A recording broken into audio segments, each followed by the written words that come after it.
war, because this war is between the good and the evil, and the good has to win because they have no other option than to totally wipe out Hamas from the map of the world, and that is what the Israel side is committed to. Now the operations are being planned. It has to be seen when these ground operations are executed. But one thing is very sure, that first what Israel is doing is going by the book military tactics. That is to weaken the enemy as much as they can before they enter their territory. Nikita.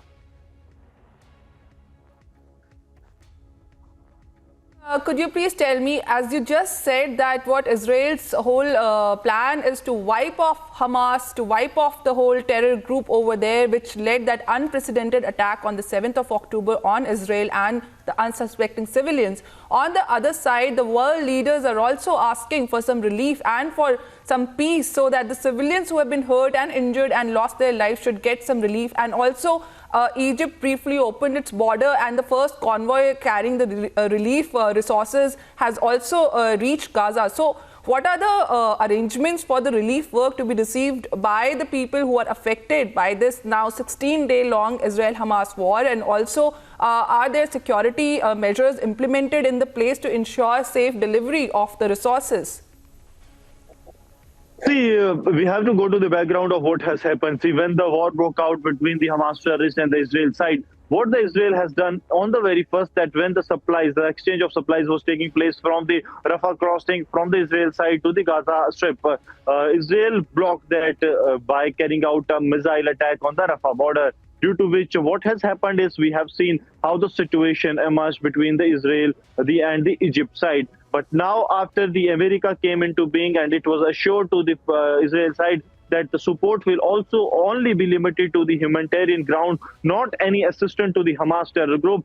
After that, only the Israel side agreed. And yesterday, we are told that some more than 2 dozens of the supplies, they went from the Egypt border to the Gaza Strip. But one thing that the side of the Israel has made it very clear, that we will be not be going anywhere, that we will be keeping a strict watch on what is being delivered to the people in Gaza. And they said that the delivery of these supplies will only be limited to the southern part of the Gaza. Reason being that Israel has asked all the people from the north to evacuate and move to the southern part. And they said that if any assistance is for the Hamas, the Israel side will be preventing it. It is very clear now that Israel don't want any of the support to reach the Hamas group, and that's why they're keeping a strict vigil on what is being supplied to the people in Gaza on the name of humanitarian grounds, because Israel knows it very well that the supporters of the Hamas, be it Iran or their allies, they will try every possible way to push support for the Hamas terrorists, because otherwise, without any external support, it would not have been possible for the terrorists of Hamas to survive on the 16th day of this war. Gursimran, as you're giving a picture of the ground situation there right now, we are also noticing that the world leaders, and the latest in line is Giorgia Meloni, the Prime Minister of Italy. They are all calling for peace. And as you have clearly said, that Israel is not in a mood to settle down with peace as of now, though a lot of lives have been lost on both the sides. So what are the local people over there? You have been interacting with a lot of local people who are facing the consequences of the war. What are they saying? Are they echoing what Netanyahu is saying, that we have to destroy Hamas absolutely and take it off the map? Or are the local people now asking for some sort of relief, some sort of ceasefire, as the world leaders also are talking about the same?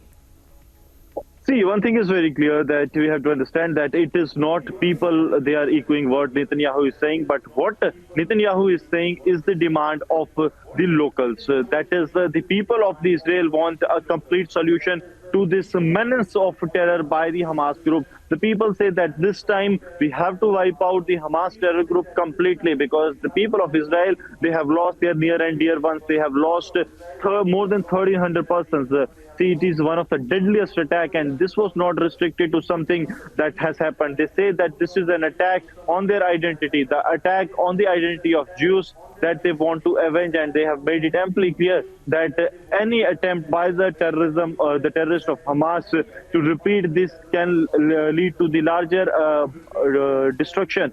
So this time it is a high time that the country remains united and the Israel Defense Forces carry out the operation. When we spoke to the Industry Minister of